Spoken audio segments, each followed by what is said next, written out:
C'est un pharisien qui pense servir Dieu en persécutant les chrétiens. Il lui a fallu une rencontre avec le Christ pour que sa vie soit transformée. Aujourd'hui, nous allons voir une rencontre entre Jésus et Paul. Restez avec nous.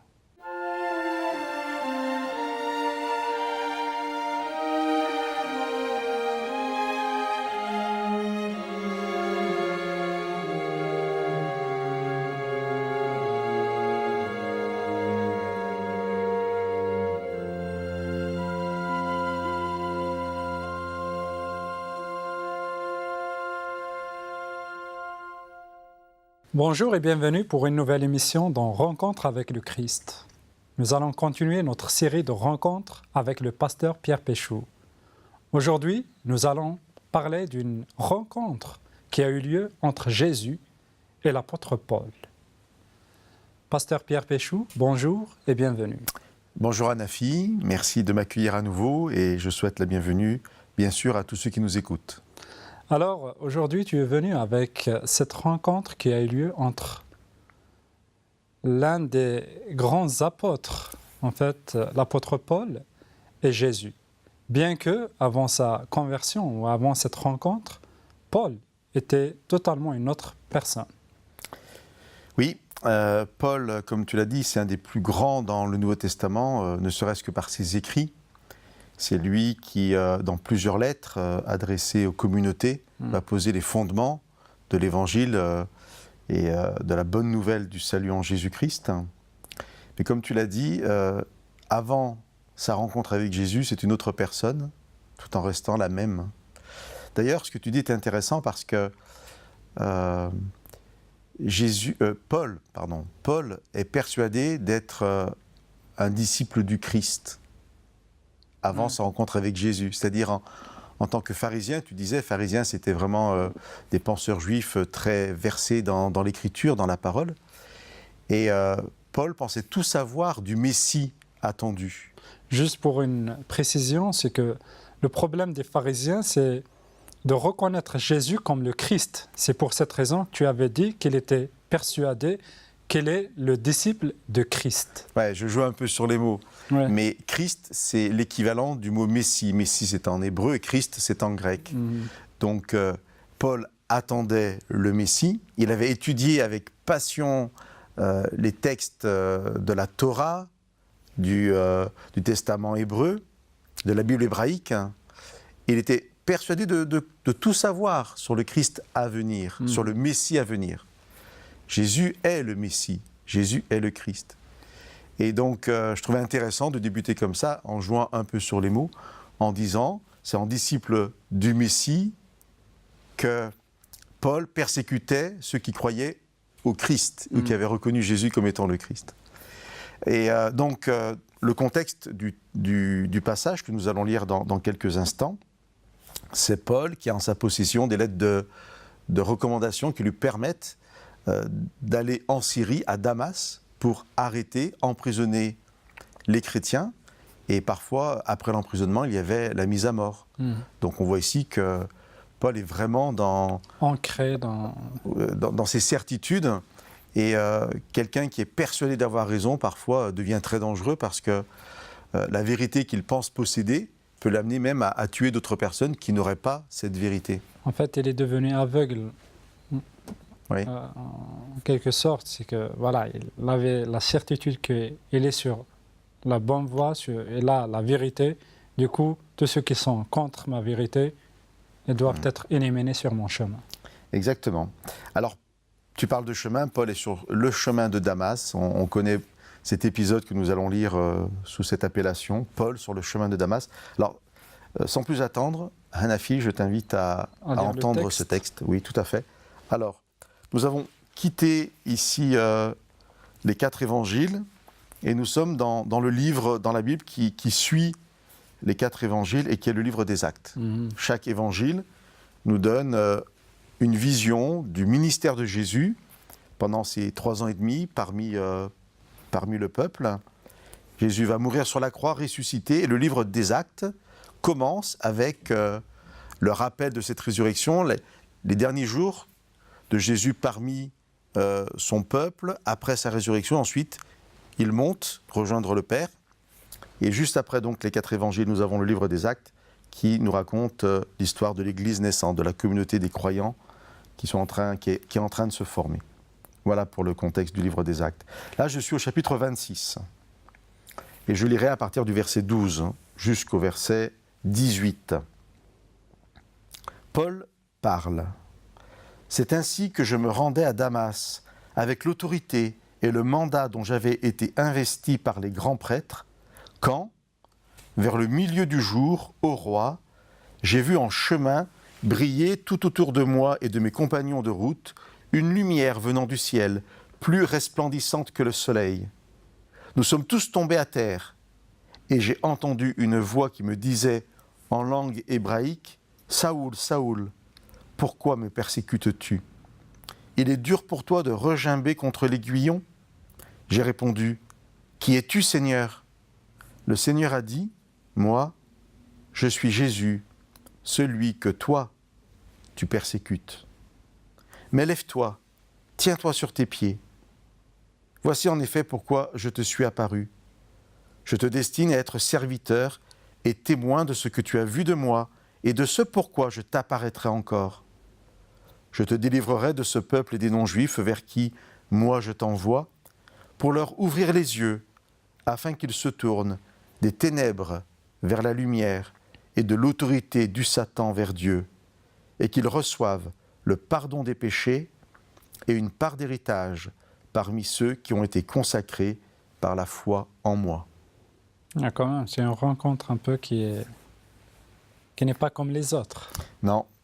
Cette rencontre est importante parce que dans le livre des Actes, Luc, qui a écrit un évangile, est aussi l'auteur du livre des Actes, et il va faire 3 récits de ce que nous venons de lire. De la conversion de Paul. De la conversion de Paul. Au chapitre 9, Luc raconte, et ensuite il donne au chapitre 23 et au chapitre 26, Luc donne la parole à Pierre, c'est à chapitre Paul. 22, Pierre. Chapitre 22, j'ai dit 23 ? Oui.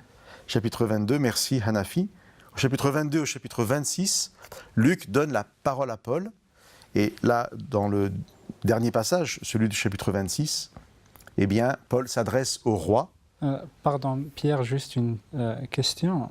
Le fait que ce récit ou cette rencontre a été rédigé 3 fois ou annoncé 3 fois dans le livre des Actes, est-ce que ça en fait, a une signification?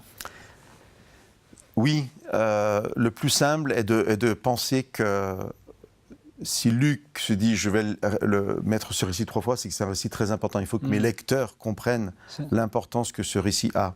L'importance de cette conversion. Voilà. En fait. Alors, merci beaucoup. Pour 2 raisons. La première, c'est que, vu son passé, Paul aura, pendant son ministère ensuite, parfois du mal à être reconnu, parce qu'on va toujours lui reprocher un peu son passé. Et donc, je pense qu'en nous donnant 3 récits de cette conversion, Luc veut nous montrer que ce n'est pas juste anecdotique, mais que vraiment c'était quelque chose voulu par Dieu. Et donc, j'insiste. Deuxième raison, je disais qu'on parle souvent de cet épisode comme l'épisode sur le chemin de Damas, la rencontre sur le chemin de Damas.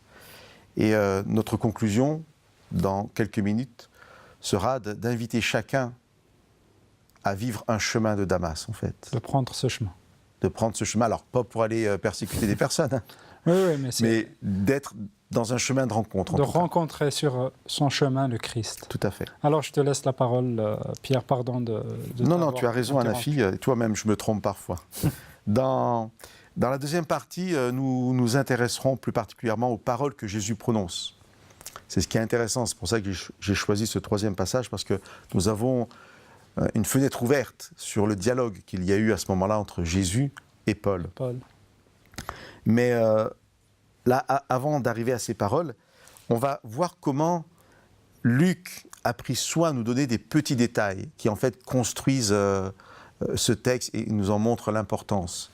Je dis Luc a pris soin, et nous croyons à l'inspiration de la parole, et nous savons que le Saint-Esprit a guidé Luc dans l'écriture de ce récit. Par exemple, Paul dit au verset 13, « Quand vers le milieu du jour, j'ai vu un chemin briller tout autour de moi et de mes compagnons de route, une lumière venant du ciel, plus resplendissante que le soleil. On pourrait se poser la question de savoir pourquoi Paul nous donne ce détail. Cette précision, oui. La lumière plus brillante que le soleil, si Paul nous avait dit, enfin Luc nous avait raconté que c'était au petit matin que cette rencontre a eu lieu, le soleil n'aurait pas été très, très brillant. Très brillant. Mais là, au tout milieu est précis, de la journée. En plein midi.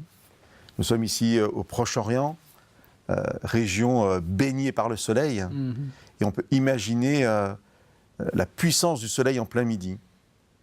Et l'apparition de Jésus se fait par une lumière plus brillante que celle du soleil. Il est impossible à quelqu'un normal de regarder le soleil en face. Il faut mettre des protections, des lunettes ou plisser les yeux, mais on ne peut pas regarder comme ça le soleil en face. Ouais. Jésus apparaît dans une lumière encore plus brillante. Est-ce possible ? Eh bien, le Créateur est toujours plus puissant que la créature ou que la création. Ce qui fait que Paul ne se pose pas un instant la question de savoir s'il est en présence du Seigneur. Pour lui, c'est évident. Et je crois que dans nos vies, parfois nous pouvons avoir comme ça des rencontres où nous ne nous posons pas la question de savoir si c'est Dieu qui nous parle. Qui intervient ou non. Ouais. Qui intervient. Et ça, c'est propre à chacun. C'est à chacun de savoir, en fait, dans son vécu, comment et quand le Seigneur a pu lui parler.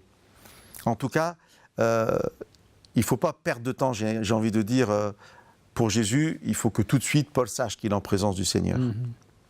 Et ce qui est intéressant, c'est que la suite du texte, là je suis au verset 14, nous dit « Nous sommes tous tombés à terre, et j'ai entendu une voix qui me disait, là on rentre dans le dialogue, « Saül, Saül, pourquoi me persécutes-tu » Et j'ai répondu « Qui es-tu, Seigneur » Et je viens de dire que Paul ne doute pas un instant qu'il est en présence de Dieu, d'une manifestation de Dieu, mais en même temps il ne sait pas ce que c'est, il ne sait pas qui il est. Parce qu'on rentre ici pour Paul dans un monde inconnu. Qui es-tu, Seigneur ? C'est comme, qui es-tu, Hanafi ? Et si je dis Hanafi, c'est je sais qui tu es, mais en même temps je ne sais pas qui tu es. Ouais. Et là voilà, qui es-tu, Seigneur ? Il veut plus de détails. Plus de détails, et ça va être la possibilité pour Jésus de lui révéler sa véritable personnalité. Ouais, et l'identité aussi, et son identité. Alors, on laisse la suite pour la deuxième partie. Merci beaucoup Pierre pour ces éclaircissements et aussi pour le fait de nous rappeler qui est Paul avant sa conversion. Alors, je vous invite à nous attendre pour la deuxième partie de cette émission et nous allons voir comment ou quelles sont les paroles que Jésus avait adressées à Paul. Restez avec nous.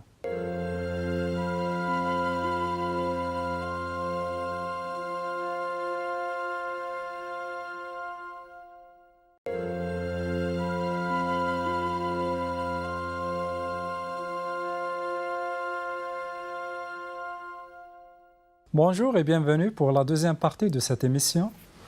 Durant la première partie, nous avons pu discuter un peu sur la conversion de Paul et notre pasteur Pierre Péchou nous a rappelé qui est Paul.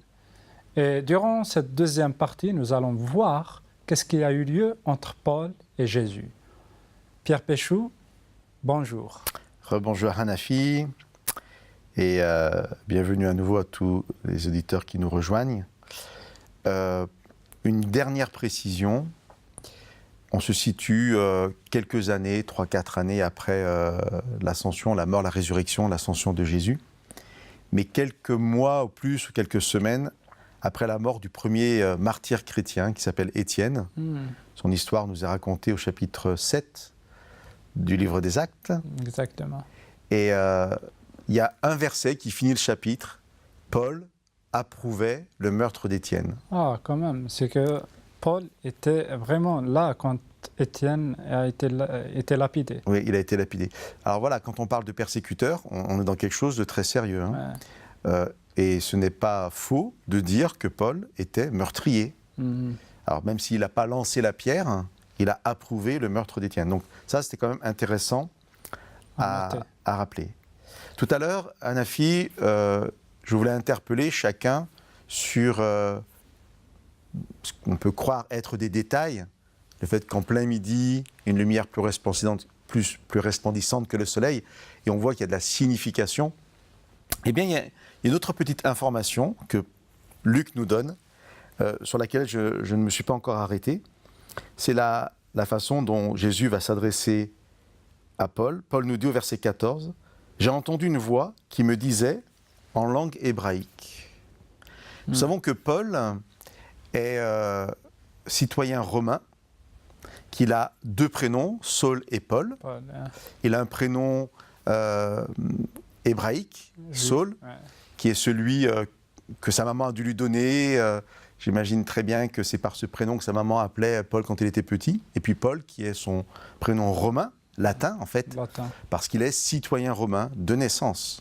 C'est pour cette raison qu'il a ces deux noms. Voilà. Et donc, nous savons aussi que Paul maîtrisait le grec. Donc c'est vraiment un érudit, quelqu'un qui a fait de hautes études. Il parle donc araméen, hébreu, latin et grec.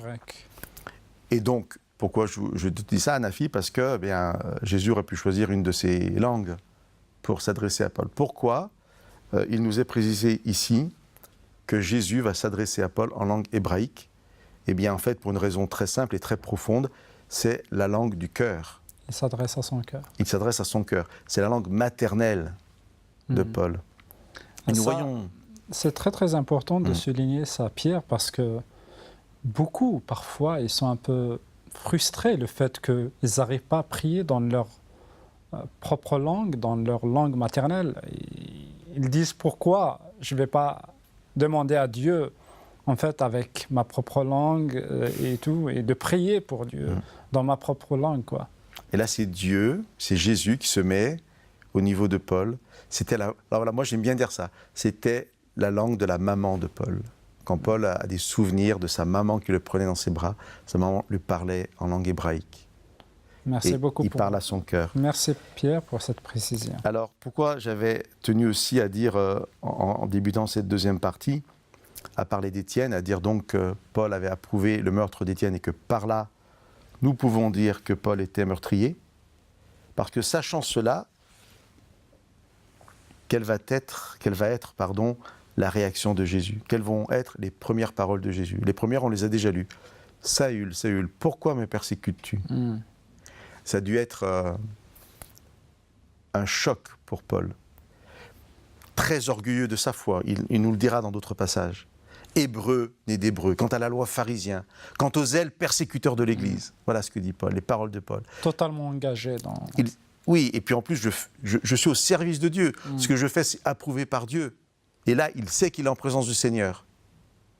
Pourquoi me persécutes-tu? Voilà, pour Paul, ça a dû être... Son cœur, il a dû se fendre en deux. Parce que là, Jésus, il remet en cause tout ce que Paul, en fait, croyait. Voilà. Et on parle des détails. Allez, un autre.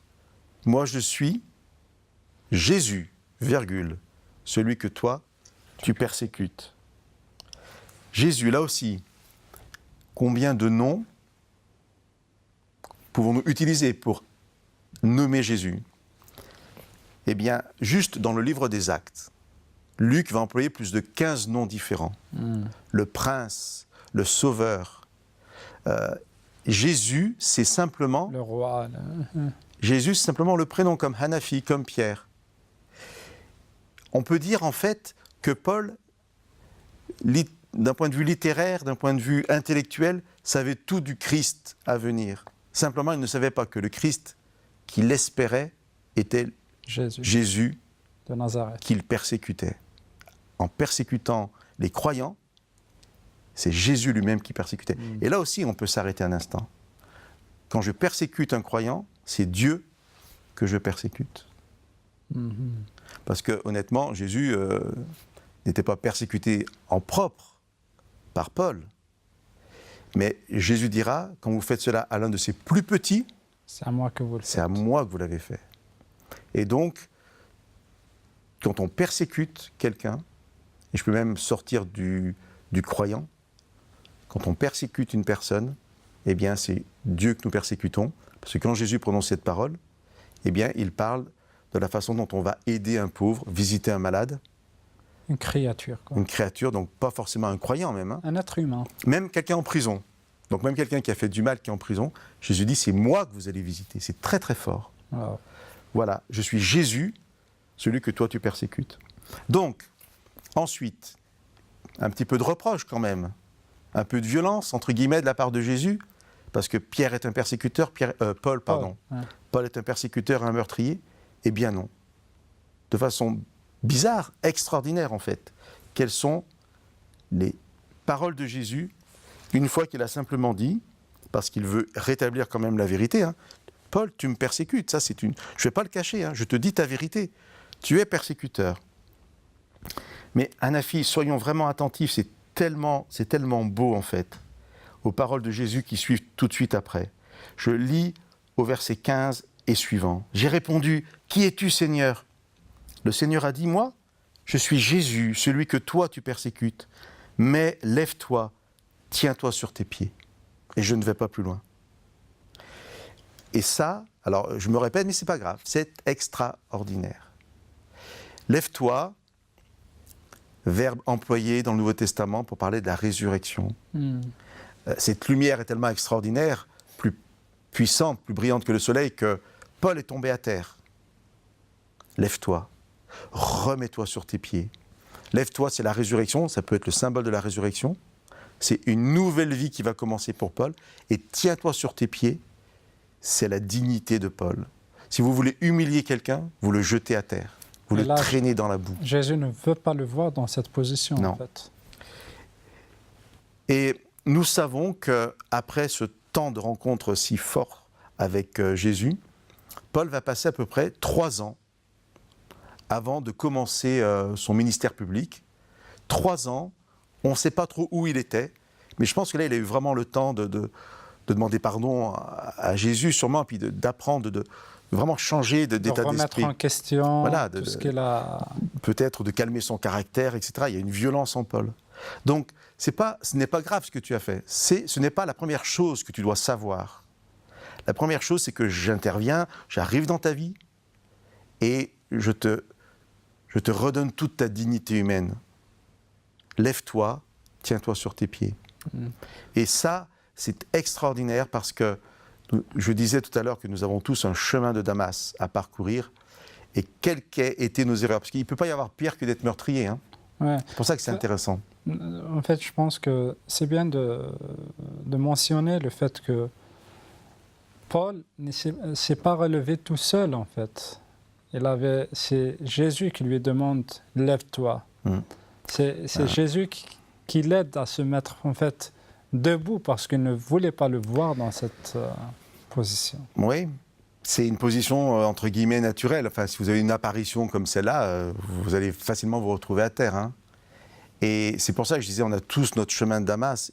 Et comme on ne peut pas faire pire que d'être meurtrier, tous nous entendons cette parole qui s'adresse à nous.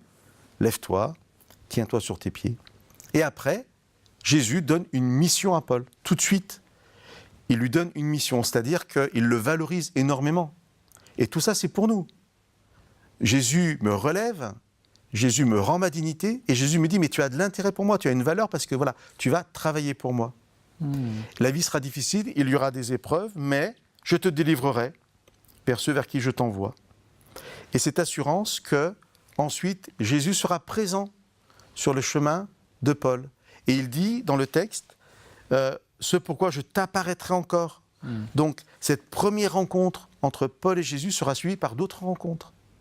Maintenant, Jésus a fait irruption dans la vie de Paul, comme il s'attend, comme il veut faire irruption dans nos vies, et c'est un point de départ pour d'autres rencontres. Et je voudrais, Hanafi, finir par ce beau message que Paul devra partager avec ceux qu'il rencontrera. Tu leur ouvriras les yeux pour qu'ils se tournent des ténèbres vers la lumière, de l'autorité de Satan vers Dieu. Je m'arrête là un instant. Les ténèbres, c'est l'absence de la lumière. De l'autorité de Satan à Dieu, ça ne veut pas dire que si on est sans Dieu, on est diabolique ou satanique. Ça veut dire que tout ce qui est sans Dieu est d'une façon ou d'une autre sous l'autorité de l'inverse de Dieu. Donc l'autorité de Satan, même si on ne le choisit pas.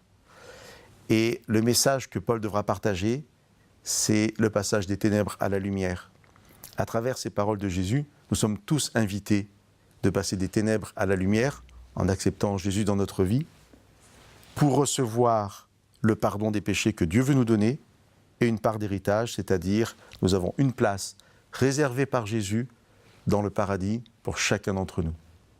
Merci beaucoup Pierre pour ce partage. On va vraiment attendre la prochaine émission pour voir une autre personne qui va rencontrer Jésus.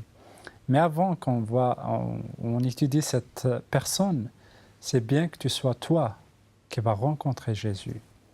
Peut-être tu ne peux pas voir ce qui est caché dans ton cœur, mais la lumière du Christ peut t'aider vraiment à voir tout ce qui est caché, tout ce qui n'appartient pas à Dieu. C'est ce qui a eu lieu avec Paul sur le chemin de Damas. Sur ton chemin, tu peux rencontrer le Christ. À très bientôt.